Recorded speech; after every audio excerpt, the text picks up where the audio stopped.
Hi, hello, hey, and welcome to my tent, a place to hear life experiences, different opinions, a range of journeys, and a viewpoint different than our own. A place to challenge our own thoughts, a space to learn a little bit, and I promise some fun along the way.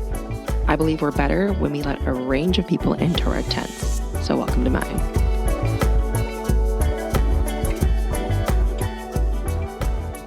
Did you know that our health is encompassed by way more than just food and fitness? Did you know I'm a health coach? What is a health coach? I can tell you. I work with individuals and groups to look at all aspects of life that help make us truly well. I have structured programs to help you create realistic, challenging but achievable, and long-term transformations that span long past our time working together. I help you take a multifaceted approach to your health, ranging from food, fitness, relationships, work-life balance, financial health, gratitude and joy, creativity, career, and more. If you are looking to make a health transformation, visit my website in the show notes or email me, sarah@sarahjohnstonwellness.com. Cheers to good health. It is so good to see you and chat with you today. I'm glad everyone's well in your house. Thank you, first off, for being so flexible with the scheduling. I know you get it because you are a mom and just a good human, but I don't know if your kids had that same situation with schooling when they first started. It's nonstop. It is just nonstop. And then balancing that with work has been a struggle, which is actually why this conversation is probably coming at a perfect time because I feel like I've been neglecting myself. So I do want to just give a brief intro of you because I am excited to have one of my friends on, which is the loveliest part, Jessica Kaskov. And you have written a best-selling book. Let's just throw that out there also as well, called Soul Salary. And I want to dive into that today and how you came up with this idea and how the writing process looked like for you and what you're experiencing now that it's published. But if you just want to give a quick background on yourself first, who you are, where you're from, kind of your journey, and then we can dive into what Soul Salary is. Awesome. I would love to. And so just for some history, Sarah and I go way back. Yeah. Back to almost college days. So I'm so happy to be on with you, girl. Yeah, I know. Our husbands were in the same frat, and you were also a U of I grad as well. So you've actually known your husband for a long time. Years. Oh my God. And you still like him. That's so nice. But when I met my husband, I so warmly got invited to the DU Wives Club. And ever since then, I have just gotten to meet a group of absolutely wonderful women, including yourself. So we do go way back. So a little about me, I am an author. And as you said, my Soul Salary hit bestseller, which is really exciting for me. I'm also a speaker and a coach.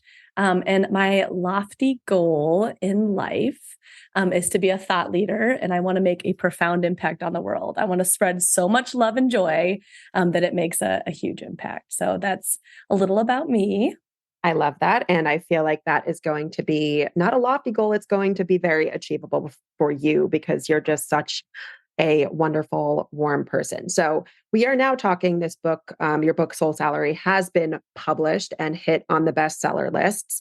But I'd love to hear a little bit of the background as to what inspired you to want to write this book and the passion and process that it took to put into this writing, because I don't even know, I can probably only even scratch the surface of what it's like to write and publish and get a book out into the world, starting from the passion behind it. So where does this idea come from and how did you come up with it and then put that into writing this wonderful novel?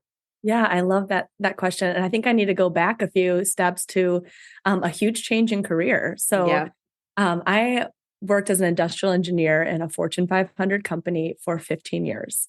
I was successful at the job. I was getting promotions and was really good at it. And one day they made me rethink things. Was the company said, "Hey, we're doing layoffs in a few months."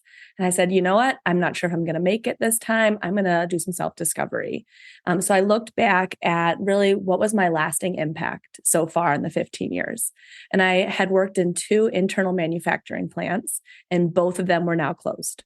So my impact was not that process I put in place. It was not that equipment improvement I made. Truly was the impact that I had on my employees and anyone I interacted with. That was my lasting impact.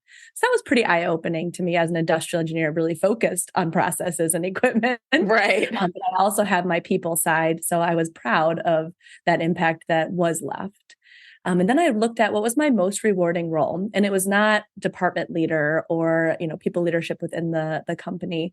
It truly was this one human resources cross-functional that I did that was focused on climate and culture during our plant closure. So I really supported everyone through that gap of still needing to run and when the plant closed. And that was just a transformational role. It changed me as a leader, changed me as a person. I really realized the huge value that relationships have. And yeah, it changed me. And so that made me realize those two things really made me realize that my focus really needed to be on motivating and supporting people. That's what really energized and motivated me. And as they say, once you see it, you can't unsee it. Right. Yeah. So I made it through the layoffs, but I now wanted to start going towards my passions.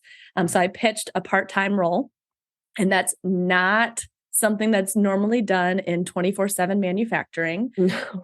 It's not normal, but they did grant it, which was really wonderful for me. And then eventually I did a sabbatical to start writing the book and then quit altogether to become 100% entrepreneur and continue my company Joyfulness with Jess. So that's kind of the progression of how I got to writing a book, right? Yeah. And then you asked, really, what was the motivation of writing the book? So originally, my book intention was, it's on my bucket list to write a book. And then I went a little deeper because I'm like, that's nice, but why? Really, why am I doing it? Yeah. Yeah. And so I dove deeper and I thought, you know what? Through books, I can time travel. And I know that sounds crazy, but basically, it doesn't. My son can read my book right now, but his kids and the kids after that, I'm not going to be around for the next 3 generations down. And so they can really see, great, great, great grandma Jess's words and life lessons through a book that when I'm not there to give those. So that was really empowering to me and really helped, I think, motivate me. And then I thought broader, okay, that's family, right? So then broader, I have found deep joy and fulfillment. And I wanted to share my story to spread that, right? I've said that spreading love and joy is my legacy. And then I said, okay, even bigger, loving and joyful people elevate the world. Yes. That's how you make a profound impact on the world. You elevate yourself, and then that elevates your world. And if we all do that, or many of us do that, we majorly change the world. So that's how my book intent went from, it's on my bucket list, to let's change the world. Yeah.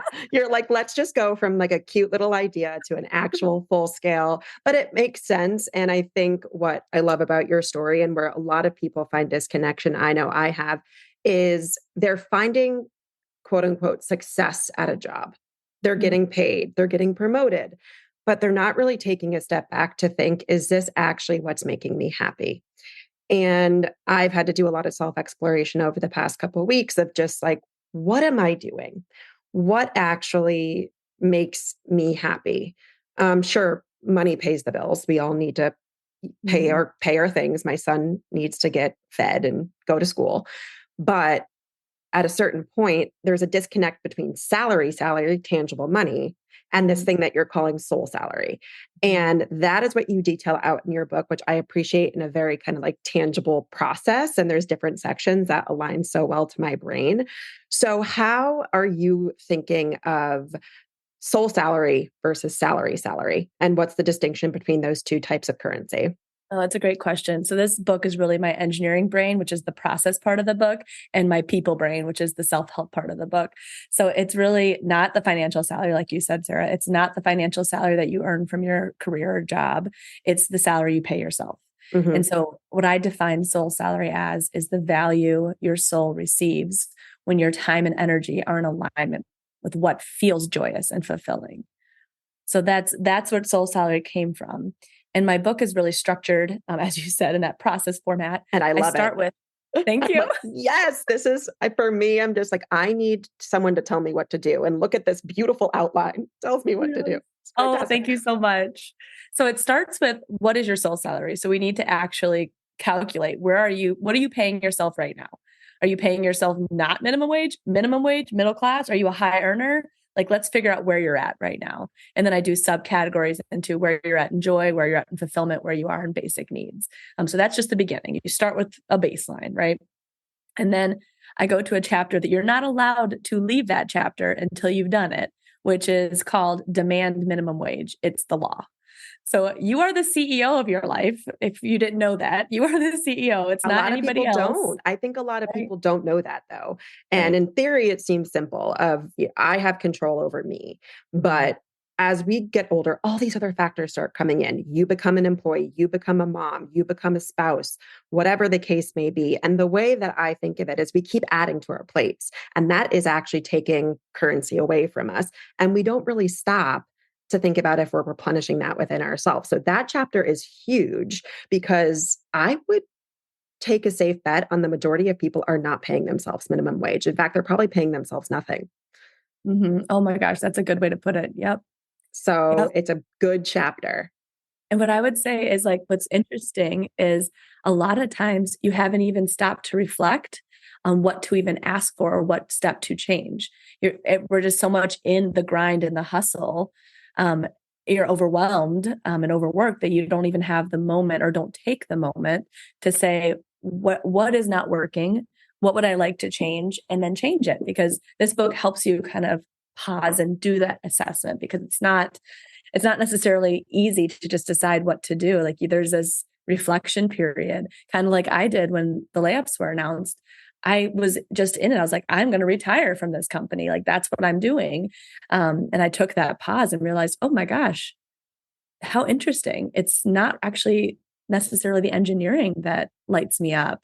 It's the people side. And thank goodness I did get some of those experiences in my 15-year career. So that helped me realize it. But that's the same thing with what you're saying. In the past few weeks, they've been some crazy weeks, as I've seen on your stories, and you've been able to say, what is my priority? Yeah. And it can be scary. And I don't know if you've gotten to chat with people who have read your book or within your own experience as well. Change is scary. I haven't met anyone that loves it, and maybe there are people out there who thrive on it. I don't know any of those people personally. When things get really shaken up and you are forced to look inward, I think that can really scare some people. So have you, in chatting with people who have read or within your own experience, how do you push through some of that resistance where you're like, I'm uncomfortable looking at what's actually going on here? It would be more comfy to ignore it. How do you kind of get people, or within your book, structure it so that you're thinking outside of just this moment and pushing through that discomfort? Because that's what's going to get you to the golden nuggets, as I like to call them, of life. And so you'll be forced to if you don't do it yourself. I love this quote. If you don't make time for your wellness, you'll have to make time for your illness. So if you're not even giving yourself minimum wage, you're eventually going to have to stop and take care of yourself, because eventually your body's going to shut down, right? Or your mental health or your emotional health, right? Or your spiritual health. At some point, it's going to be forced if you don't take the time to do it. So let's take COVID, for example. COVID in the US was a big deal. We had, quarantines, kids at home, elderly parents to take care of, not even elderly people to take care of if you had bad COVID and COVID long-term effects. And we were still working, and some were working from home, some were still working from the office, some were doing hybrid. I mean, just a whole bunch of change. And parents in particular, I think, really took a look at, what is my priority? I can't continue to do all this. Once the adrenaline wore off, I mean, this was years, right? Once the adrenaline wore off, it became this burnout that was just, you couldn't ignore it anymore, right? And so that's really when the term Great Resignation came about. Right? 48 million people left their jobs in 2021. 51 million people left in 2022. And that's not to say they left the workforce, but they left for jobs with more flexibility, remote work, part-time, whatever it was. They decided, hey, I can't continue to live like this. I need to change how I'm doing it. And if the company wasn't able to accommodate, people left for what was aligned with them. And I think that forced many people to go into a more authentic life. Right. And so that's what I mean by it. It's eventually going to be forced in some way, or at least acknowledged and given you an option to change. You can choose whether to or not. Like, that is always your right. You always have autonomy to choose. But there's going to be these little roads that come up and you get to decide whether to take them. Yeah, that's a good point as well. And that in a way, COVID was the forcing that many people hadn't stopped to take a look at.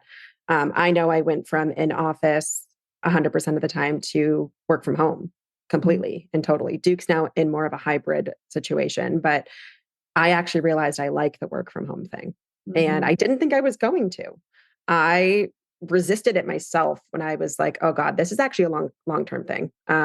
This isn't the 2 weeks when I said, bye, see you in 2 weeks for that first March of 2020. I did not expect to thrive. And I do. And that's taught me something about myself that in a lot of ways, that flexibility is giving me the option to pay myself more, to structure my day where I know that I am doing things that bring me my own currency, whether that is do not disturb on my phone in time with my son, whether that is taking a walk, things like that. And I don't, never say never, foresee a world where I go back into an office. So in a way, there are benefits to it. But I also want to talk about the fact that you also, without getting through that chapter of, are you paying yourself minimum wage? How do you start to give yourself a promotion? Because I don't think a lot of people know where to start and, or are uncomfortable by that because in a lot of ways, it's not, again, a tangible dollar that is going into your bank account. Right. Yes, that's a good point. It's literally a feeling in yourself of warmth, of calm, of peace, of joyful, being happy. So what I start with is actually identifying your paychecks. So you can't give yourself a raise and promotion if you don't even know what is a paycheck to yourself, right? And so there's you actually make a joy list through the exercises in the book. So the book is a book and workbook in one. So your elementary school library would cringe, but I suggest writing right in the book. So and it's good because what I'm also realizing is what I want to do is look back on this in a year, in 2 years, and see how that has changed. And I mean, maybe this is just mom brain. If I don't write something down, oof, bye, it's out of my head. Like I will not remember anything. So it's not to say that you can't also go back in a year with a different color pen.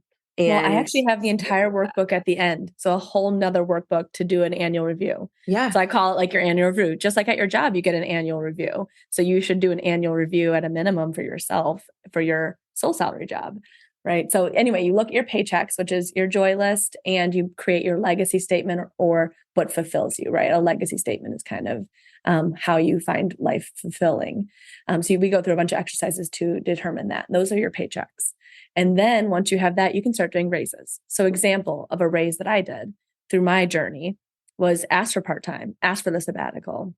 Those were raises that I did. And I always say in my book and often on these podcasts, I say, I increased my sole salary paychecks by decreasing my financial paychecks. Yeah. Right. And so that's not something everyone can do. And I say in the book, that might not be what your raise and promotion are. That is my story.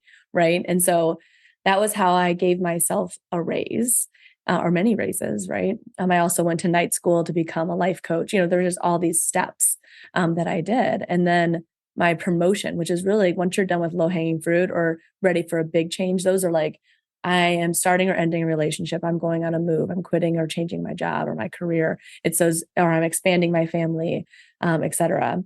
So what I did is really quit my job. That was my big one. And then most recently, what I did is publish my book, right? That was a big promotion where the raise was, let's start the book. Let's invest in a course on understanding how the book process works. Or, there's those raises up to a promotion. And so that's what the book guides you through is what's yours. What is yours? And I actually say in my book that it started with a pair of glasses. That's how I start the book. It started with a pair of glasses. I got a new pair of glasses that were just fresh, vibrant, made me feel, just a different energy. And so that little step, that little raise started a chain of events that ended up in a total life rehaul, right? Yeah. So relaunch. So I always challenge the reader, like, just what is your first step? It doesn't have to be big. Just take that first step and start moving towards the direction of that joy. Yeah. That's a great point as well, because it's like the classic New Year resolution thing. People will go into this crazy resolution that is of huge change from where they currently are. And within 2 weeks, what happens? It's too overwhelming. It's too big of a path forward. They feel like a failure. The cycle repeats. So I love what you're saying about a small step forward, because I say this a lot too, is it's compounding. A lot of small incremental changes, which are small promotions, small pieces towards, or small raises, working towards that ultimate promotion. Finding value in the 5 minutes that you give yourself as part of a small raise. For me, I sometimes legit need to sit in silence. I have to sit in a silent room, not speak to a soul for 5 minutes before I can go back downstairs and re-enter the chaos that is life. And I don't think a lot of people take the time sometimes to realize that is a big deal, because you are actively choosing to make a change and actively choosing something that's for the greater good. So how do you think of those small steps in terms of the greater picture, and even maybe aligning it to the journey of publishing this book, especially when you meet resistance along the way, whether it's a publishing issue, whether it's anything that goes into writing a book? How did you view the small changes compounding for the actual publication, and now that this is on shelves? Well, I would say the biggest thing is you start doing those raises so that you start to trust yourself. Right? When you do a New Year's resolution and you don't do it, you're lying to yourself, right? Like I said, I would do this and I didn't honor my commitment to myself. Like if you at work said, I'm going to do this project and you never did the project, that would be a issue, right? So your life is your work as well. And I would say the most important one. So if you, like my pair of glasses was a promise I could keep. Yeah. And then I just kept doing little promises, right? And then as I continued to meet those promises, I developed this self-trust, and that helped me do bigger and bigger and bigger steps, right? Because I trusted myself that I could handle and commit to what I said I was going to do. And then I love this quote that says 1% beats 0%. Yeah. So if it's just 1%, it's 1%, but that beats 0%. Do something, you know? Move And forward. so as far as the book, it was that. Like I said I would do a certain amount of words per day while I was on sabbatical. Did it. Okay. Now that I know I can do that, what's the next step? So editing, I want to do editing in this month and get my edit, just every step of the way. And don't get me wrong, there were definitely setbacks and not meeting timelines. My final manuscript was done in January, and I didn't publish until July because of learning to navigate the system of, there's a lot formatting, cover design. There's all these pieces that come after that were not my favorite. My favorite part was definitely writing. I love the creative part. And it's funny because a lot of authors say that's their least favorite part is the writing, which is funny. I'm like, but you're a writer. Yeah, well, a lot of times people aren't writers, right? They're wanting to write a book and learning along the way. So I actually love the writing part, but the afterwards, and a lot of that too is like not necessarily trusting myself. It's in other people's hands. So I'm, held back by that. That's a big one right now. I'm living in the world of controlling what I can control. And this is exactly what you're talking about, because as a life person, I control my salary and I control my reactions, because it's very scary actually when you realize just how little we control externally. Like we don't have a lot of say over what other people do, how other people react, what other people are giving us, or circumstances that are out of our hands. So looking inward is actually the best thing that you can do, and is the easiest way to give yourself that raise that you deserve. So I want to talk about joy killers and soul suckers and how gotta talk about them. I literally feel like sometimes I'm like, I said it earlier this week, this is the most soul sucking experience. So when you're putting together these lists, what are some of your recommendations on creating those lists? And then how does that tie into how you move a path forward into giving yourself the salary that you deserve? Yeah. So first you got to identify your bills. And so that's what drains you, right? And those are what I lovingly call soul suckers and joy killers. But I will say, paychecks is fun to do. That whole section is fun to do. Yeah. Bills is not as fun. And I will say a lot of people skip this section, but I'll tell you what, if your bills are high, no matter how high you make your paycheck, your net is still not going to be much. right? Even if you're at max paycheck, if you still have these soul sucking, joy killing things in your life that drain you, you're still not getting a lot of soul salary, right? So that's what the next sections are. You identify soul suckers and joy killers, which I'll come back to, and then you budget and do budget cuts, I call it. So again, that process, it's my engineering brain. It's you work on reducing those. But the joy killers are expectations. So it's other people's expectations of you and even your own out of touch expectations that are not authentic to you. It's those should statements. I should, I should. And if you can't change that into I want to, I desire to, and not I should or I have to, then they're not authentic to you. And that's just a good, quick gut check of what truly is authentic to you, right? Yeah, I read it's a quote that I've seen elsewhere. If it's not a hell yes, it's a no. Yeah. If it's not something that lights you up, there's always going to be things we have to do as people that are annoying. It's not necessarily like that. Like, yeah, I have to keep the house clean. Do I love scrubbing a baseboard? No. But that's something that needs to be done. But especially when I think about everything that I'm doing externally or on my side passion projects, I finally gotten to a point where I think boundaries are important to talk about because especially within an expectation, we feel like we should or we have to. But it's okay to set a boundary and say no, because if it's not a hell yes, it's a no. And those things are compounding and actually taking away from us. So how do you work through those either personally or working with your clients in setting a boundary against things that we have to take a look at and say, okay, this isn't in alignment, but how do I work through this to let it go? Yes, that's good. And I would also say to your point of like some things we can't let go, just like your financial salary, you can't Yep. not pay rent or your house payment, right? If you want to stay in that house, it's like there's still budget items that need to stay, right? But as much as you can reduce those is good. But to answer your question, I will give you an example of me. I didn't again, soul suckers, when you see it, you can't unsee it. So I think that's like with bills. That's why people avoid this section, right? Because it's scary. If you start addressing these soul suckers and joy killers, you can't unsee them. And you almost are forced to say, I will not deal with those, or I know that I need to, but I don't want to, or I know that I need to, and I will. So it's a piece of that. But as far as the expectations piece, I know from society and from my family that the goal was to be impressive, right? And so I did and made decisions based on being impressive. So I went to University of Illinois, which has an excellent engineering school. I graduated highest honors. I was one of very few women. There's only 17% of women in engineering at the time. I got a Fortune 500 job, promotions at an impressive cadence. I just kept, and then it was the next. What's the next? What's the next? What's the next thing to do to be impressive? And at no point did I pause and was I thinking, oh, I'm proud of myself? Yes, I was impressed by myself, but was it a true personal pride?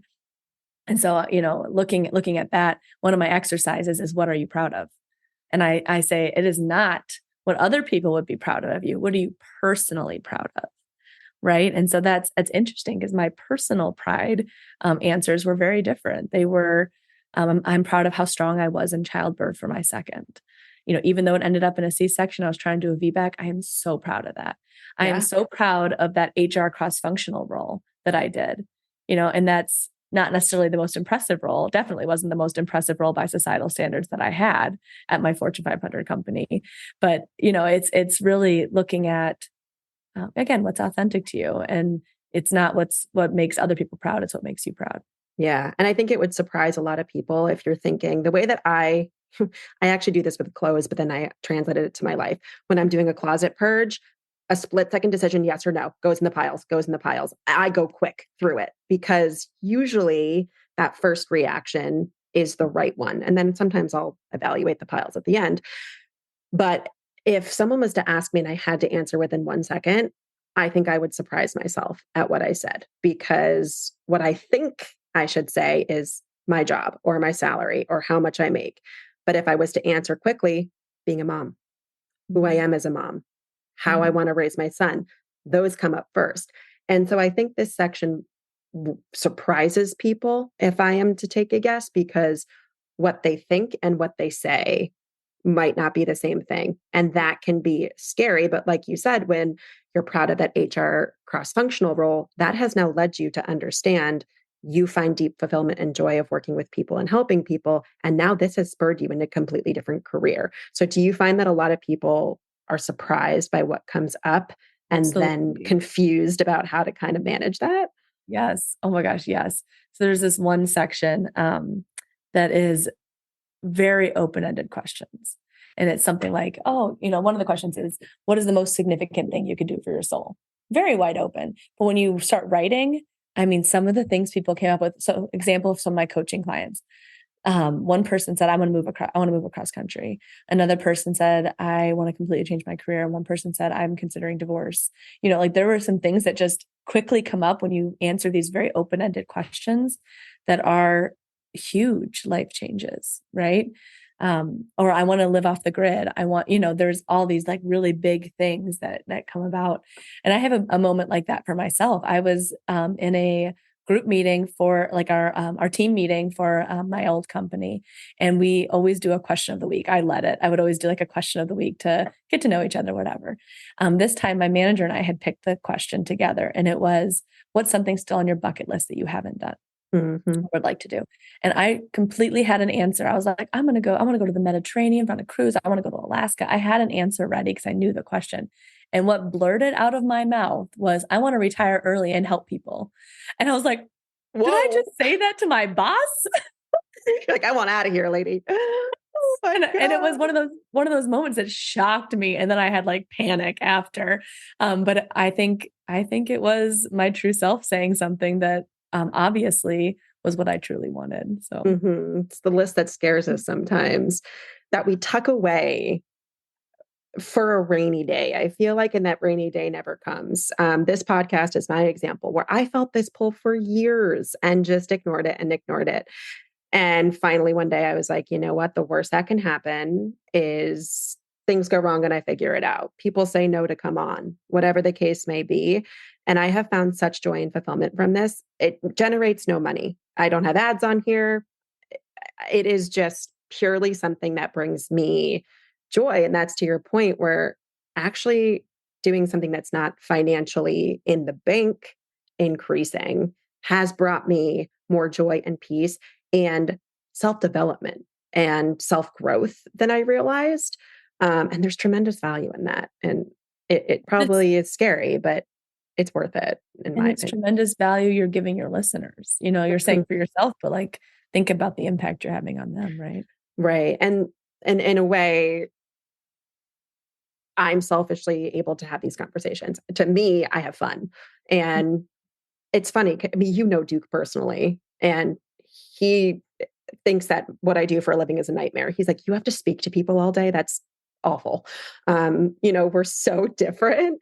But to me, I'm like, I like people, I like conversations, and I end up feeling a lot less alone when I get to have these conversations and then share it out with the world. And in a way, this is something that can be listened to just as your book can be read and ingested by people for many years to come. So when you think about long-term soul salary and how you are guiding people on this journey, also probably in tandem with things that are currently going on, whether it's a massive life change or a short life change, how do you get people to focus on the long term? Because it's something that when I talk to people, a lot of people struggle with and they give up because they can't see that long term vision. So, how do you structure that with your clients and work through this within your book of like looking at that long term point and staying on track when things get hard?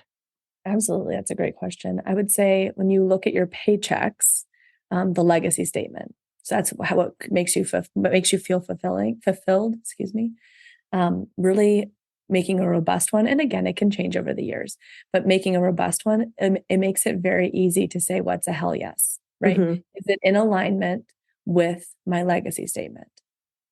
That's an easy answer, right? And then as you make each decision based off of that, you eventually have a long-term change, right? Well, actually, and honestly, the legacy statement is your long-term goal, right? That Yeah. is your long-term goal. And then you just align what fits with that. And of course, your joy is also your long-term goal. So making sure you align your life with what feels joyous as well. But as far as a tangible goal, the legacy statement is incredible for that. Because it really is a good yes or no. And I don't know if you've heard of Martha Beck. She's an author I and coach. haven't, She's but I'll awesome. look into her. So But you know one I of the love things this she stuff. says, yeah, one of the things she says is a yes in your body feels warm, very calm. It just feels really peaceful.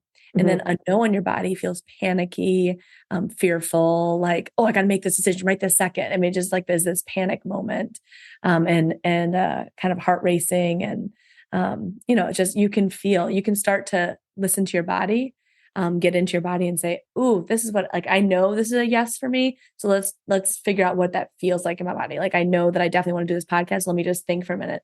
Okay, this feels like I just put my shoulders down and relaxed. I just unclenched my jaw, And then when you know Oh, something's a hell no, ask yourself, how does this feel in my body? Like, I have a pit in my stomach, my chest is tight. What are the feelings that you personally have? And that helps you with the yes, no. yeah. And there's two things. So an episode's already out with my friend Alexa. How did she phrase this? I feel like I'm going to botch it. Where she said, if you don't listen to your intuition when it whispers, you're going to have to listen to it when it screams. And this goes back to your point earlier of that decision will be made for you eventually. And then I was talking to someone that the episode will come out. He is a therapist, and he was saying that exact same thing. The 20% that is our head and the 80% that is our body is, you would think the 80% takes precedent. No, it's the 20% because your brain starts to kick in. So, how do you view your intuition before it starts screaming? And what are some of those things to look out for, or when it is being quiet, to sit and listen to it? Because there's things that are happening right now where, in retrospect and looking back, my intuition was whispering and I didn't listen to it. So it's a body feeling, yes, but how do you start to tap into that? Is it journaling? Is it working through sections of this book? Like, what part does intuition play into this, and how to listen to that, especially when everything else is very loud, and that could be just a little voice in the corner. Yeah. So for me, it is meditation. I mean, that Mhm. is just so helpful for me to quiet my mind. I mean, to your point, the mind can rule if we're not careful, right? So meditation really supports me, and I journal. So I do this delights journaling where I'll say, what was delightful yesterday? And I write a I whole love page. that. I can't remember who it's from, but it's not my original idea. Someone did like a Day of Delights book. I think the book might be called Day of Delights. But he wrote like a kind of a beautiful poem, or like, just beautiful creative writing every day to say what was his delight. So I started doing that. It's not every day that I get to do it, but I try Mhm. to. It's a gratitude practice, right? But it's also in a really fun way, and Yeah. you like re-feel the delight that you felt the day before in writing it. So I think that's a great way to say, okay, what of yesterday? It's almost debriefing, right? Yeah. Debriefing is part of intuition, is saying what part of yesterday was delightful. Oh, wow, that's my intuition showing me more of an authentic path to my soul, right? And then meditation, I know that that's a bad word to many, like, oh, I could never just sit quietly.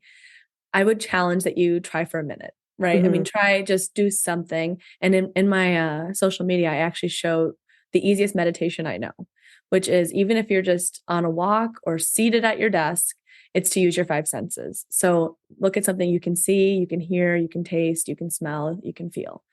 A lot of times I'll pick an object that I really love and do it from that, because it's already a warm feeling because it's an object I love. Mhm. Or on a walk, it's so easy to do, or a run.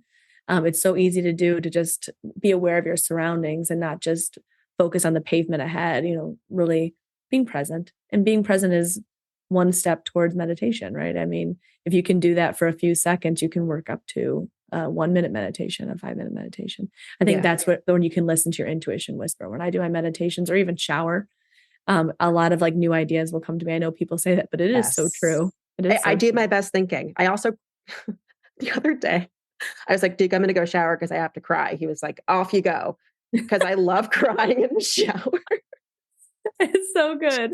Feels, I don't know, for some reason, the combination just feels good for me. But I also do some really great thinking when I'm in there as well. I think because it's a space where I know I'm not going to be bothered. Like I can actually tune it out. But the walking meditation is a big one too, because there's also a misconception about meditation. And I learned a lot about this when I went through my yoga teacher training, that you have to sit with your legs crossed and your hands on your lap, and there has to be zero thoughts in your brain. But to your point, I think the thoughts that come in are the quiet whispers of our intuition. Like listen to those, take the minute, feel what comes up, and then maybe sit on it and journal about it, because those are the things that are coming in for a reason. Maybe it is something that is soul sucking and joy killing. Maybe it is something that is delightful. But during those periods, it doesn't mean that you can't have anything in your brain, that you just somehow have no thoughts. It's actually the time to figure out what thoughts came in and then digest those and put those into practice. At least that's how I teach it. Absolutely. And I think that a lot of times things that come through are unprocessed thoughts. Mm-hmm. Like, oh, I never processed that event. I need to, sit with it, right? They always say, feel your feelings. Well, really all that means is breathe through it. Mm-hmm. Okay, I'm thinking about this event or this thought, and oh yeah, that gave me a lot of anxiety that I haven't addressed. Let me just breathe through that. Right. And so, yeah, I think a lot of times for me, it starts with unprocessed thoughts or emotions that come up, and then some intuition can come in. Yeah. And I would say, like you said, the 20% head, but you listen to your heads or your mind. When we're talking about soul suckers, it's really those limiting beliefs and fears. And a lot of times that's where your head can lead from. Because honestly, your brain is very helpful in fear and keeping you alive, right? Mm-hmm. That's the original purpose of it. But when we become overactive in fear and have these incidences that make us even more fearful, or have these new fears that are not necessarily warranted, that's where soul suckers can come in. Is you start to make these limiting beliefs in your head. You create these fears based out of experiences that you had, that are not real and not authentic to you, and also, not helpful. Mm-hmm. And a lot of times not even going to happen. My favorite thing to do is I spiral real quick, and I'm like, okay, so I got in an argument with Duke, and now he's going to hate me and he's going to leave me and he's going to take the house, and then I'm going to be like living outside. Like I go real fast into the chaos instead of just being like, okay, what part of this troubled me the most? Maybe write that down. What part of this felt bad?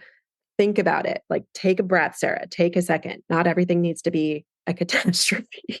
And so those small moments, unprocessed thoughts that come in, put that into evaluation of your book here. Is that something that brought me delight? I'm going to use that, because I struggle with gratitude, because sometimes I'm like, I'm grateful for life. I don't know, but a delight.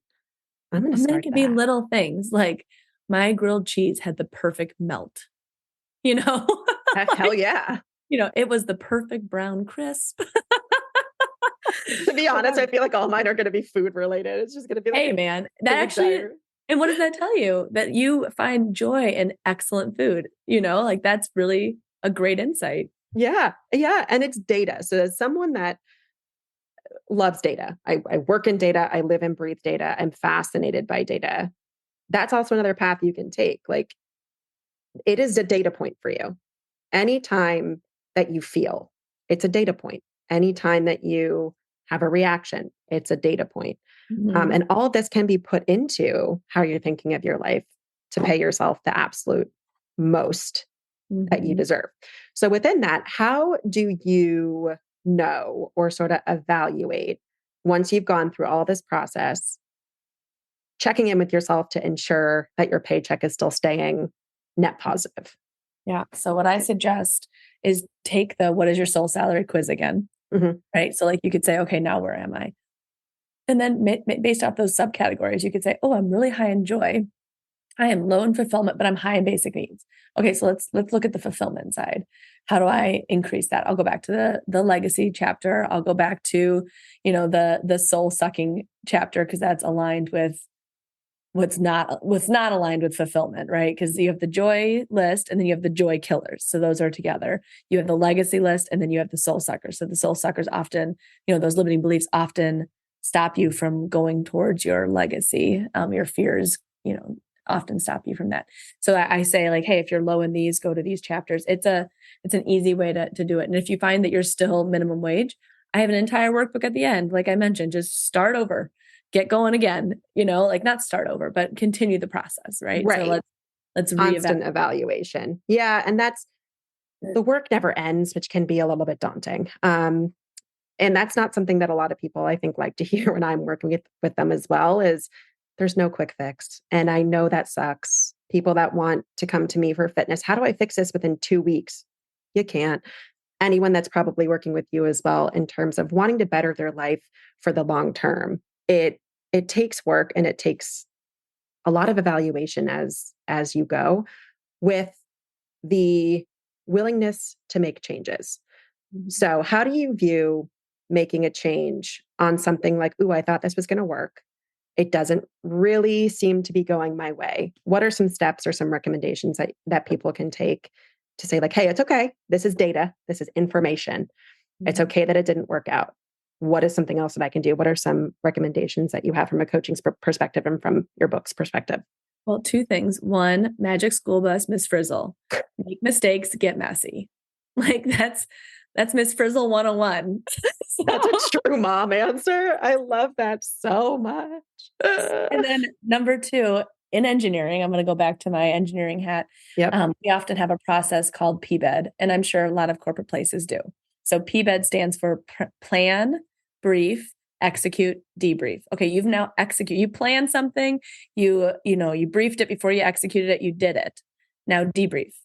What part of that plan worked? What part didn't? This is part of corporate world and what corporate does all the time. We all make mistakes in our job and our roles.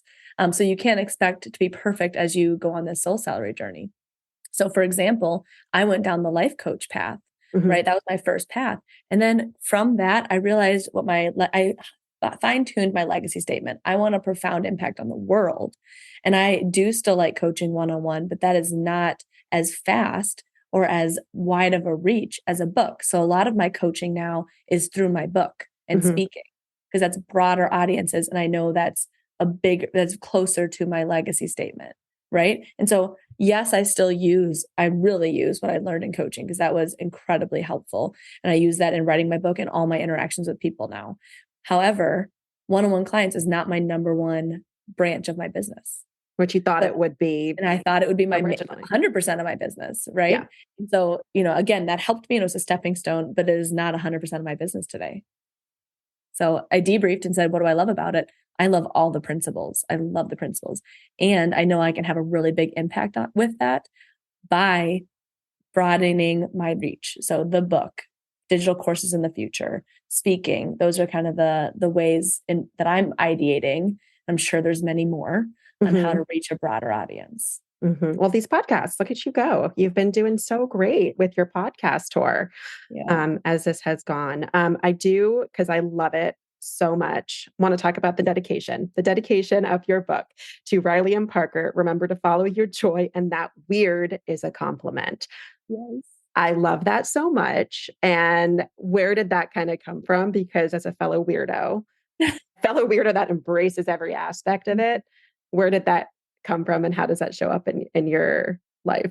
It's such a special memory for me. So I was not always valued in school. Let's say I was a little bullied. So I was in 4th grade and someone was calling me weird, like, oh, you're weird. And this is probably a day that I was wearing my rainbow sequin vest. I mean, let's just guess. Probably with, let's just guess. Probably that. Unbrushed hair, beautiful. Very me. But they were calling me weird. And my 4th grade teacher, Miss Wood, stopped and said, you know what? Weird is a compliment. And it stuck with me all these years, because it is. Who wants to be normal? I mean, maybe some people do, but in the end, your soul doesn't want to be normal. Your soul wants to be that one soul. There's only one soul like yours on the planet. And so, being weird truly is kind of my call to action to my kids. Be completely yourself. Be weird and embrace it. And teaching it early is important, because I think we're getting better, but I think our generation, like you said, you were taught to be impressive. Like we have a very different talk track to parenting now. But teaching them to do that early, I hope means that they're more in tune to the things that will bring their soul salary more revenue, to the things that will bring them joy and be aligned. But I have it underlined here because I just loved that so much. And it's very freeing And shout out to Miss Wood. Yeah, right. Where are you And at, my Miss maiden Wood? name is Wood. So I remember her name because I was Jessica Wood and I had Miss Wood. So it was one of those That's funny like moments that a I won't forget her name because it was simulation moment. Yeah. right. Glitch in the Matrix. Correct. You're like, are you my mom? Mom, is that you? But it is such a key thing. And the more that I have become myself and less fearful of what others think of me, the more connection I have found. And the people that like me, and they will, and they always will. I'm not for everyone. Totally fine. Some people are like, yeah, you're a little too much. And I'm like, good. I love that saying, go find less. Yeah. Like if I'm not for you, that's fine. I'm too much, go find less. My favorite is when people tell me on Instagram, I'm unfollowing you. This isn't an airport. You don't have to announce your departure. I just leave. Okay.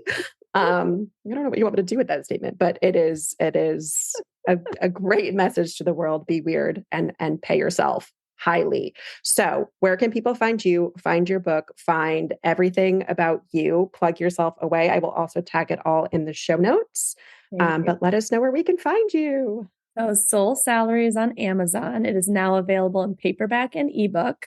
I do suggest getting the paperback so that you can write into the workbook. But if you are an avid ebook person, go for it.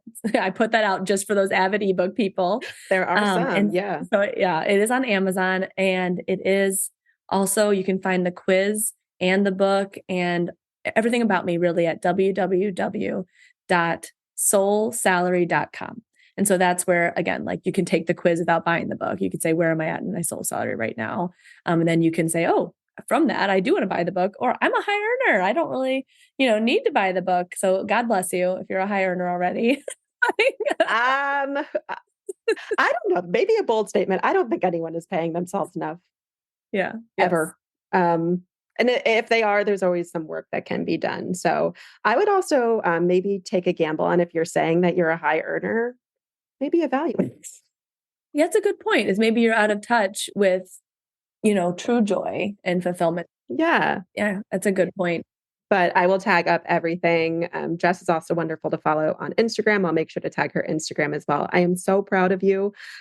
This is such a wonderful accomplishment. And this is truly what you're meant to be doing. And it is very clear by the passion that you have for all that you do. So I'm super proud of you.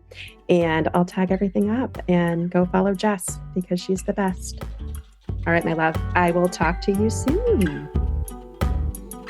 Thank you for tuning in to the Welcome to My 10 podcast. I hope you had as much fun listening as I do recording. I am so happy to have you here, and see you next episode.